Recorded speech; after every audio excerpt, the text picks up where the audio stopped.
이 윤석열 대통령은 뭘 지키려고 하는지 모르겠네요. 지금 뭘 반국가 세력으로부터 윤석열 정부를 지키겠다는 거죠. 반국가 세력은 뭐 여러 차례 나와가지고 이번에 또 국무회의 하면서 자유민주 체제를 위협하는 반국가 세력이 곳곳에서 암약한다고 하던데 주로 이제 김민하 평론가나 이런 사람들을 데리고 이제 이야기하는 거 아니겠습니까? 김민하지 김민하. 예. 이게 나머지 사람들은 반국가 세력은 없어 여기는. 예. 아니 뭐 저만을 네. 노동당 출신 노동당. 예. 저만을 특정해서 이제 그렇게 말한다면 예. 그거에 대해서도 뭐 할 말이 없는 건 아니나 예. 그러나 뭐 반 정도는 제가 받아들일 용의도 있습니다. 굳이 뭐 반국가 세력이다라고 말씀하신다면. 예. 근데 이렇게 얘기를 할 때마다 다들 의심하는 게 예. 이게 김민하를 얘기하는 게 아니다. 다들 이렇게 생각하는 거 아닙니까? 윤석열 대통령이 저를 알지 못할 뿐더러 저라는 존재를 뭐 알겠어요? 뭐 제가 뭐 어디 뭐 이재명 뭐. 이야기하는 건가? 이재명? 그러니까 이렇게 얘기를 할 때마다 네. 소위 말하는 민주당과 뭐 민주당만 얘기하는 것도 아니고 네. 민주당류라고 아마도 윤석열 대통령은 판단하고 있을 범야권을 다 그냥 뭉뚱그려서 이런 식으로 얘기하는 거 아니냐 이런 의심을 지금 사고 있는 거거든요. 물론 대통령실은 그런 게 아니다라고 얘기를 하면서 실제로 북한이 이제 예를 들면 공격을 했을 때 남한의 그것에 대해서 예를 들면은 뭐 소수의 어떤 세력이 그거에 대해서 호응을 해가지고 뭐 이렇게 할 수 있는 거 아니냐 뭐 이런 식으로 얘기를 하지만 그 소수의 세력이 그럼 누굽니까? 그걸 소수의 세력이 있는데 곳곳에서 암약을 한다고 합니까? 이거는 다수의 뭔가가 있다는 걸 전제하는 거거든요. 그런 점에서 보면은 이렇게 자신이 없나? 여전히 자기를 반대하는 어떤 세력들에 대해서 어떤 예. 의미로든지 간에 다 이런 식으로 얘기하는 건 아니냐 이런 의심을 갖게 하는 얘기를 하고 있는 거고 저는 정말 궁금한 게 윤석열 대통령이 이런 얘기를 한 이유가 그 을지 프리덤 방패 그 훈련을 그렇죠. 겨냥해서 얘기하는 거 아닙니까? 그 기회에 이 얘기를 하는 거잖아요. 관련한 국무회의에서 그렇습니다. 예. 그 훈련이 실효성은 있습니까? 왜냐하면 오늘 이제 보수 언론이나 이런 데 보니까 특히 조선일보나 이런 데를 보니까 북한이 핵무기를 사용했을 때를 전제한 이제 훈련을 지금 이 민관이 합동으로 하는 거잖아요. 이게 핵심은. 그래서 지금 관공서나 이런 데 다 핑계가 지금 을지훈련이다. 어제 다 그 얘기를 했거든요. 그래요. 근데 이게 실효성 있게 진행되는 것 같지도 않은데 실제로 관에서 그렇게까지 했느냐는 저는 좀 의문을 갖고 있는데. 아니 근데 그쪽에서 핵무기를 떨어뜨리면 우리가 대비할 수 있는 게 뭐죠? 그러니까요. 이게 실효성이 있는 거냐. 저는 마침 김종대 의원님 나오셨으니까 묻고 싶어요. 이게 이렇게까지 해야 되는 어떤 필수적인 어떤 이유가 있습니까? 근데 이거는 뭐 지금 40년 넘게 해오던 70년대부터 해오던 훈련이고. 예. 그러니까 예를 들면은 그 어떤 전시 정부를 운영하고 또 그 국민 생활 안정하고 그러면서 군사작전 지원하는 절차 연습이에요. 절차 연습이기 때문에 그냥 예. 1년에 하는 최소한의 훈련이다. 그러니까 축구 선수가 5,000번, 6,000번씩 이렇게 슛 연습을 할 때 예. 그게 실효성이 있냐 하지만은 일단 익혀둔다. 절차를 숙달한다. 예. 이런 정도의 의미로 보셔야 되는 것이지. 그거랑 이게 국무회의가 반국가 세력이랑 관계가 있느냐를 저는 그러니까 이게 이제 생뚱맞은 건데 그게 이제 우리나라 비상사태 계획인 충무 계획에 의해서 진행되는 훈련이에요. 예. 그러니까 근데 이 훈련 따로 하고 민방위 훈련 따로 하고 재난대비 연습 따로 하고 소방방재청 훈련 따로 하고 국정원이 주관하는 대테러 연습 따로 하고 이게 이런 게 실효성이 없는 거예요. 그러니까 다 내용은 똑같거든. 아니 테러건 전쟁이건 소방차 가고 구급차 가는 거 똑같아요. 그렇죠. 근데 똑같은 훈련을 반복하는 거예요. 그런데 왜 그러냐? 이 중앙기관이 힘센 기관들이 법 하나씩 꿰차고 각자 자기 걸 하다 보니까 너절너절하게 돼 있는 거죠. 그러니까 이게 이제 실효성이 없다는 중복이라는 점에선 실효성이 없어요. 예. 다 합쳐야 됩니다, 이걸. 그다음에 이런 걸 갖다가 공무원들 군기 잡는 걸로 주로 활용을 많이 해요. 야간에 대기하잖아, 공무원들. 이러면서 똑바로 근무해, 똑바로 근무해. 그렇죠, 이럴 그렇죠. 때 주로 이제 선임이 후임 이거 군기 잡는 용도로 악용되고 기관장은 그럴 때 이제 또 어디 술 처먹으러 가다가 또 들키고 뭐 이래가지고 흔히 있어서 이게 공직 기강을 잡는 걸로 훈련이 악용이 그렇죠. 된다거나 이런 거요. 이제 그 다음에 반국가 세력. 근데 이 반국가 세력을 여기에다 딱 겹쳐 놓으면 저는 이제 제가 그 왜곡된 역사관을 가지고 있는지 없는지는 모르겠습니다만 저는 좀 무서워요. 무서운 게 반국가 세력 이러면 특히 정부나 대통령처럼 힘센 쪽에서 그런 이야기를 하면 서북 청년단이 일단 떠올라요. 저는 굉장히 무섭습니다. 그러니까 을지 연습 뭐 이렇게 하잖아요. 그러면 저는 제 선친이 32년생이시거든요. 그래서 요순 한국 전쟁 이걸 다 거쳤어요. 그래서 그 이야기를 많이 들었기 때문에 무고한 양민들이 어떤 식으로 사적 린치를 당하고 고문당하고 그 이후에 이제 독재 시대에는 불법 연행 당하고 고문당하고 뭐 이런 그 계엄령이 떨어지고 아니면 전쟁이 나면 막 그냥 반인권적인 일이 그냥 무자비하게 일어나잖아요. 근데 그 반인권적인 일을 벌일 때 그 국가 폭력이나 사회 폭력이 자행이 될 때 그거의 명분이 너는 반국가 세력이야 였거든요. 독재 정부 때도 그랬고 전쟁 때도 그랬고 무서운 거야. 근데 그때 돌아가셨던 분들이나 고초 겪으셨던 분들이 무슨 이념이 있었어요, 사실은. 제주도 마찬가지고 여순도 마찬가지고 그리고 다른 지역도 마찬가지입니다. 아니 이분의 지금 사고 방식이 너무나 경도돼 있기 때문에 대통령의 사고 방식이 너무나 극단적이니까 극단적인 상상을 할 수밖에 없는 거야. 극단적인 상상이 막 돼. 저게 무슨 이렇게 전쟁 나고 그래가지고 어떤 계엄령 발의하고 그리고 막 지금 사람들 많이 보는 유튜브나 이런 것들 전부 다 강제로 폐쇄해버리고 불법 연행하고 그럼 뭐 한 몇 개월 동안 이상한 짓 해버리는 거 아닌가 뭐 이런 근데 저만 그러는 줄 알았더니 상당히 많은 시민들이 그런 비슷한 생각을 갖고 계세요. 정부가 하는 일들이 너무 그냥 무단이야. 이게 합법이라고 하지만 그냥 무단이야. 거기다 이제 김건희 여사와 관련돼서는 그냥 다 합법적이라고 이제 몰아붙여버리는 거니까 이게 법이 있는 나라인지 검찰총장 출신이 대통령이 된 다음에 오히려 법이 없는 나라가 된 것 같다는 그런 느낌을 받는 거죠. 무서워요. 아까 훈련 얘기를 왜 했냐면은 어제 그래서 관공서나 그다음에 공기관이나 이 훈련에 필요한 일부 기관의 경우에 철야를 했어요. 지금 말씀하신 대로 밤을 샜단 말이죠. 밤새면서 무슨 예를 들면은 KBS에 예를 들면 간부나 이런 사람들이 밤새면서 예를 들면은 이 반국가 세력을 잡기 위한 훈련을 뭐 대검을 뭐 이거 했겠습니까? 무슨 뭐 사격 훈련을 했겠습니까? 앉아 있었어요. 제가 볼 때는 앉아 있었는데 서 있었을 수도 있죠. 그렇죠. 뭐 서 있든지 앉아 있었는지 졸고 있었든지 했는데 말씀하신 대로 절차에 관한 훈련이지 않습니까? 깨 있어야 되는 이유가 그렇죠. 철야를 하라는 이유가 어떤 상황에서 어떤 상황을 가정하고 어떤 상황일 때 이것을 어떻게 명령을 전달하고 뭐 이런 거잖아요. 어떻게 대비를 하고 그런 절차에 관련 훈련이잖아요. 근데 윤석열 대통령이 생각하는 을지 프리덤 실드 이거는 지금 말씀하셨듯이 반국가 세력들이 암약을 하고 있기 때문에 이런 반국가 세력에 대응을 해야 되는 훈련인 것이고 그다음에 이 발언에서 윤석열 대통령이 뭐라고 그랬냐면은 국민들의 항전 의지를 뭔가 키우는 그런 거를 해야 된다고 그랬단 말이에요. 그런 훈련이냐고요. 그리고 그런 훈련을 해야 된다고 지금 생각하는 거냔 말이에요. 대통령이. 의지 프리덤 실드가 그런 훈련이 돼야 된다라고 지금 믿고 있는 거냐. 저는 그게 이해가 안 된다는 말씀을 지금 드리고 요 부분을 조금 어려우시라도 들어주세요. 이게 조금 설명을 해드려야겠는데 이게 박근혜 정부 때부터 종북 논란이 있으면서 많이 나온 얘기예요. 그런데 표현은 바꿨지만 같은 얘기거든요. 반국가 세력? 뭐 곳곳에 압력을 한다, 뭐 내부 침투라 사회를 혼란시킨다. 이게 뭐냐 하면은 한 10년 전부터 이제 나온 문법인데 전쟁관이 좀 바뀌었어요. 이 사람들이.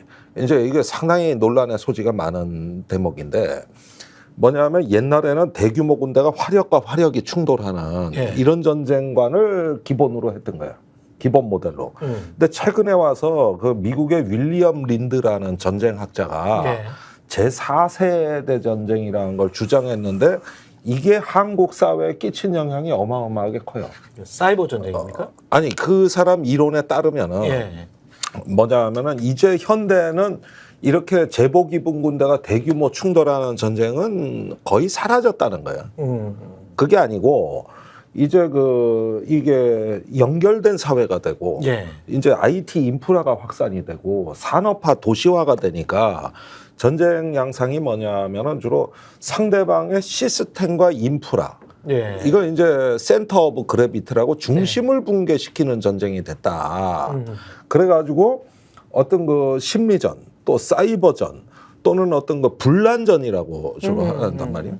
이런 것들 이래가지고 일단은 전쟁을 할 수 없도록 사회의 핵심 기반을 무너뜨리고 그러면서 우회적인 침투를 하면서 군사 전쟁을 병행한다. 요런 걸로 돼 있는 거죠. 그리고 또 우리가 북한에 대해서도 그렇게 해야 된다는 거예요. 북한을 미사일 포탄을 수천 발을 쏘아봤고 이게 아니라 윤 대통령 얘기한 대로 북한 주민의 정보 접근권을 확대해가지고 거기서 전복한다.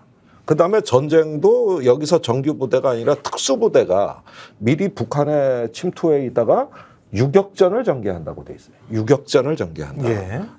이게 이제 합창 같은 데서 10년 전부터 하는 제4세대 전쟁 강의예요.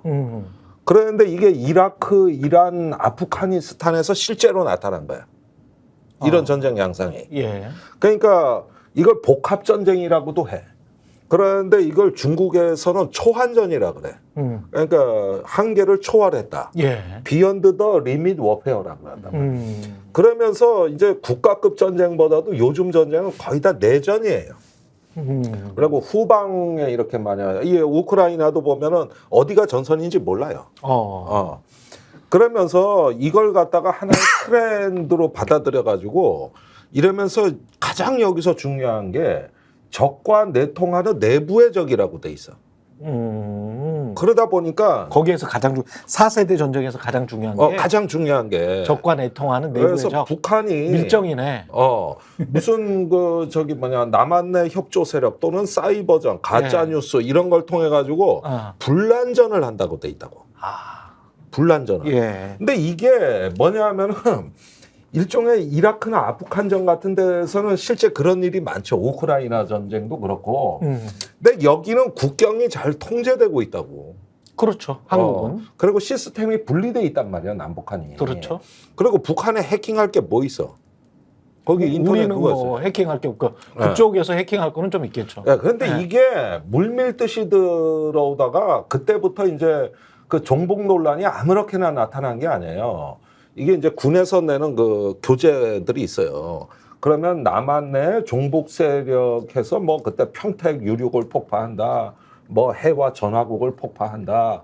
이런 것들에서 어디서 나타나는 워딩이나 신호를 이게 다 전쟁의 일환이라고 해석을 한 거야, 이거를. 그래서 종북 논란이 나온 겁니다. 그때 당시에. 그랬는데 지금 보면은 논리가 똑같은데 단지 표현이 바뀌어. 요즘 종북이란 말을 안 써요. 그래서 이제 반국가 세력으로 바꿨다. 예. 그러니까 이게 재탕인데 이게 재탕 3탕인데 이걸 갖다가 옛날에 종북 논란에서 이념 색깔 이런 용어는 쓰지 말고 그냥 반국가 세력 또는 공산 전체주의 세력, 맹종 세력 이런 식으로 해가지고 남북 관계를 갖다가 외교적 관계나 정치적 관계가 아니라 전쟁의 관계로 본다는 거예요. 전쟁의. 오히려 화답해 주는 거지. 북한의 김정은이 뭐라 그랬어요? 남북 관계는 적대적 교전 국가다. 예. 이렇게 하니까 맞다. 전쟁의 그 프레임으로 이런 정치 문제나 아니면 사회 문제를 봐야 된다는 거죠. 그러니까 의원님 말씀을 이제 이거는 개념적인 겁니다. 국내 정치적 맥락으로 번역을 하면은 그러한 복합 전쟁이나 이런 이론을 갖다가 이 정부는 가져와서 그런 틀을 가져와서 사실은 이 정부뿐만이 아니라 보수 정책 갖고 와가지고 국내 정치적 맥락에다 끼워 넣어서 이거를 종북을 속가내자, 종북을 찾아내자, 종북을 차단하자 이런 얘기로 지금 연결시켜서 그렇죠. 연결되는 거죠. 그렇죠. 내부의 적을 소탕하자 이런 논리를 지금 갖고 와버렸다 이 얘기잖아요. 문제는 내부의 적이 과거에 잠깐만요. 내부의 적이 누군지를 말을 안 해. 그게 나는 굉장히 큰 문제라고 보는데 위기감을 고취시키고 위기의식을 고취시켜서 어떤 자신의 세력을 결집시키고 그리고 많은 국민들을 동원 체제하에 있게 하고 이런 것들은 권위주의나 독재 정부에서 늘 해왔던 것이기 때문에 식상한 방식이에요. 뭐 왜 이런 말을 하고 왜 이런 그 언어를 쓰는지는 알겠어요. 뭐 이분이 하는 게 그렇게 뭐 고차원적인 것 같지는 않아.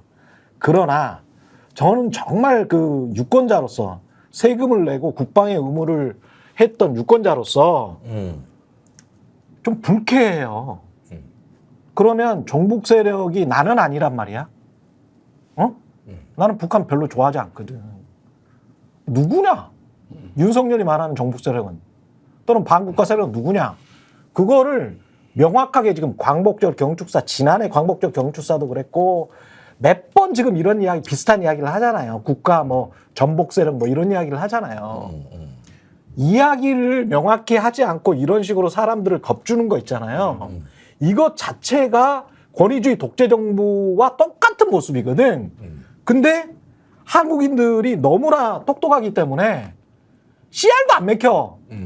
지금 상황은. 근데 혼자만 막 말하고 있는 거야. 그러니까 요거 제가 짧게 이제 뭐냐면 저는 이제 두 가지를 좀 느꼈어요. 그러니까 사실 말씀하셨다시피 너무 자주 얘기해요. 정확하게 뭐가 문제다라고 얘기를 하지 않고 뭐 말씀하셨다시피 맹종 세력, 뭐 반국가 세력, 반자유 세력 이거를 동어 반복을 한단 말이에요. 그러니까 저는 사실 이 얘기 들으면서도 또 아유 또 이 양반 또 이러네. 약간 이런 생각이 들어요. 그래서 이제 대통령의 말에 권위가 떨어졌구나 완전히. 역대 대통령 중에서 이 정도로 그렇지. 그러니까 사실은 본인은 권위를 권위주의 정권이고 권위를 세우려고 하지만은 실제 정말로 권위가 1도 없는 이런.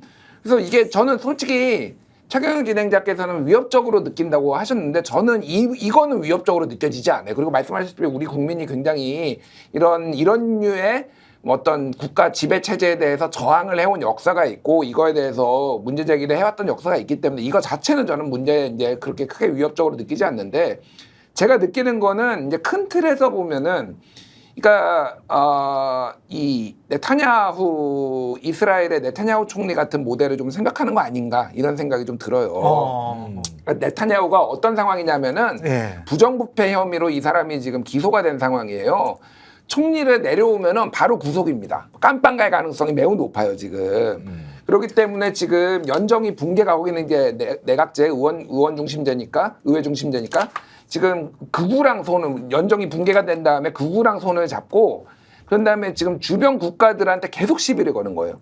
하마스하고 지금 전쟁 중에 있지. 그리고 헤즈볼라하고 지금 포탄 쐈지. 그리고 지금 이란한테 테헤란에 지금 암살한다고 지금 쳤지. 그렇단 말이에요. 집권 연장은 되겠네. 집권 연장 계속되고 있어. 그러니까 미국도 골치가 아픈 거야. 그러니까 바이든 입장에서는 이게 너무 커지면 해리스한테 악영향을 그렇지. 끼칠까봐 지금 계속 해가지고 막 승질도 내고 진짜 바이든이 뭐, 그렇지. 네가 뭔 얘기하는지는 하나도 못 알아먹겠다. 이런 얘기가 그렇지. 언론 보도로 나올 정도로 막 이런 상황이에요. 네. 근데 네타냐후는 딱 지금 그런 욕심이 있거든요. 그러니까 이게 굴러가는 자전거 같은 거예요. 지금 딱 윤석열이 제가 보기에는 딱 그런 느낌이에요. 그러니까 북한하고도 이해관계가 맞아떨어져요. 어차피 북한도 지금 아까 말씀하셨지만 적대적 교전국가라고 얘기를 하고 내부 결속을 위해서 그리고 어차피 다른 나라 필요 없거든. 중국하고 러시아만 붙어있으면 돼. 북한 입장에서는 뭐 어차피 교역을 하는 것도 아니고. 그렇죠. 다 제재 받고 있고. 그러니까 이게 윤석열의 정부의 지금 무슨 통일 방안이 어쩌고 저쩌고 하는데 1도 씨알도 안 먹히는 게 정보 접근권이 어떻게 됩니까 이게 다 자기들끼리 차단해가지고. 그러니까 결국은 이거는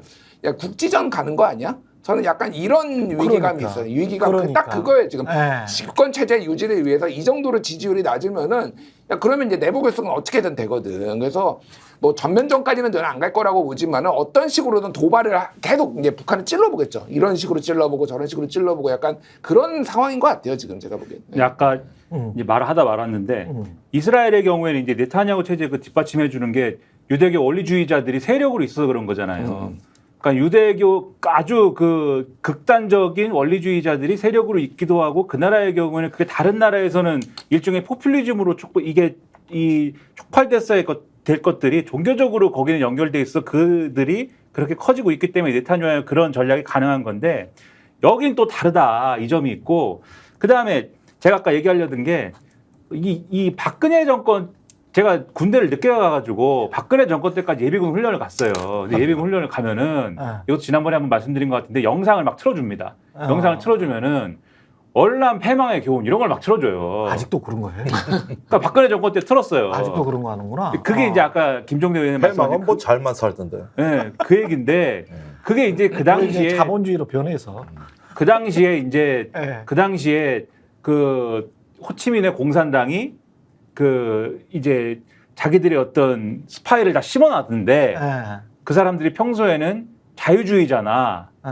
이런 적당한 중도파로 위장하고 있다가 아. 호치민이 쭉 내려왔을 때 예. 그때는 다 본색을 드러내서 공산당으로 변모해가지고 일거에 나라를 더 장악해버리더라 이런 얘기입니다 그게. 근데 잘 생각해 보시면 윤석열 대통령이 기회마다 계속 얘기하는 게 심지어 미국에 가서까지 미국 사람들 보고 있는데 그때 상하원 연설에서 뭐라고 그랬습니까? 그 뭐 전체주의와 그 다음에 어떤 그 권위주의가 민주주의자나 인권운동가로 늘 자신을 포장한다 이런 식으로 얘기하잖아요. 이게 맞아. 늘 네. 반복되는 레파토리거든요. 예. 그러니까 사실 윤석열 대통령의 이런 주장이 뭐에 기반하고 있느냐면은 진보가 위선이고 그 다음에 북한을 내적으로는 북한을 추종하지만 그렇지 않은 걸로 포장하고 있고 하지만 실제로 공산주의가 닥쳤을 때는 본색을 드러낼 것이다라고 하는 이런 어떤 서사에 기반하고 있는 표현들이에요 사실은. 근데 이 전형적인 표현이 지금 쭉 들으시면서도 기시감을 불러일으켰을 건데 사실은 과거에 박정희 시대 그 이전 시대에 반공주의 시대에 다 써먹었던 레파토리거든요. 그렇죠. 그리고 그 레파토리가 먹혔던 세대가 지금 생각해 보면은 다 고령층입니다. 고령층 보수층이에요. 그래서 40, 50년대생들. 그렇죠. 예. 그래서 이 정권 초창기에 가령 이전 정권에 대한 반감이 컸을 때는 그런 주장도 일부 뭐 그런 측면도 있겠지 하는 사람들이 있었을지 모르겠지만 예. 지금은 그런 약발도 다 없어진 거잖아요. 이런 메시지가 지금 나와가지고 특히 이런 뭐 훈련하고 이런 과정에 이런 메시지에 자극을 받는 사람들은 일부 보수층 그중에서도 고령층들이 아마도 이런 것들에 대해서 결집하는 그 정도 수준일 것이기 때문에 그렇지. 제가 볼 때는 별 효과도 없는 얘기일 것이고 오히려 그러다 보니까 언론에서는 이게 결국은 일부 보수 결집용 메시지가 될 수밖에 없다 이렇게 얘기를 하는 거죠. 별 효과도 없는데 자꾸 이런 거를 반복하는 이유는 이것밖에 할 게 없어서 그런 건가? 탄핵을 막겠다는 것 같아요. 탄핵을 저는 그렇게 봐요. 탄핵을 그러니까 막겠다. 보수가 분열됐을 때 네. 이제 박근혜가 탄핵이 됐다라고 보고 본인이 이제 집권에 굉장히 애로 사항이 많고 지금 여러모로 목줄을 조여오고 있는 이런 상황에서 보수층이라도 잡지 않으면 안 된다. 그러면 안보 위기를 좀 불러일으켜야 되는 것 같은데 뭐 이걸로 되겠어요. 그러니까 저는 근데 가장 실질적으로 국지전이 벌어질 가능성이 점점 높아지고 있는 거 아닌가 그 생각이 많이 듭니다. 저희가 얘기할 때 오셔가지고 라이브로 관전하시기 바랍니다. 반드시 주변 사람들 데리고 오시기 바랍니다. 구독, 좋아요, 알림 설정 해주시기 바랍니다. 좀 살려주십시오, 저 좀.